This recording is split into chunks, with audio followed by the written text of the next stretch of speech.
Hey guys, welcome back. I hope you had a great break.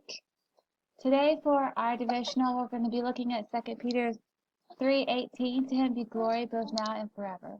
Spurgeon writes, Heaven will be full of the ceaseless praises of Jesus. Eternity, thine unnumbered years shall speed their everlasting course, but forever and forever to him be glory. Is he not a priest forever after the order of Melchizedek? To him be glory. Is he not king forever, King of kings and Lord of lords, the everlasting Father? To him be glory forever. Never shall his praises cease. That which was bought with blood deserves to last while immortality endures.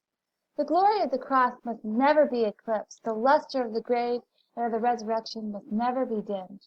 O Jesus, thou shalt be praised forever, long as immortal spirits live, long as the Father's throne endures, forever, forever.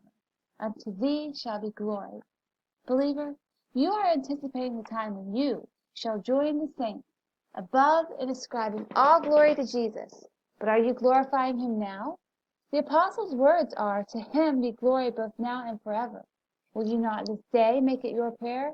Lord, help me to glorify thee. I am poor. Help me to glorify thee by contentment. I am sick. Help me to give thee honor by patience. I have talents. Help me to extol thee by spending them for thee. I have time, Lord. Help me to redeem it, that I may serve thee. I have a heart to feel, Lord. Let the heart feel no love but thine, and glow with no flame but affection for thee. I have a head to think, Lord. Help me to think of thee and for thee. Thou hast put me in this world for something, Lord. Show me what that is, and help me to work out my life purpose.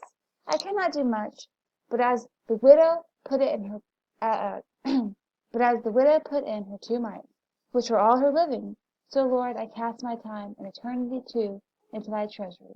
I am all thine. Take me and enable me to glorify thee now in all that I say, in all that I do, and with all that I have.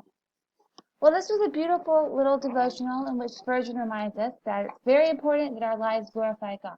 We are starting a new year, 2021. For today's question, I want you to write down 5 ways that you can glorify God in 2021. Thank you.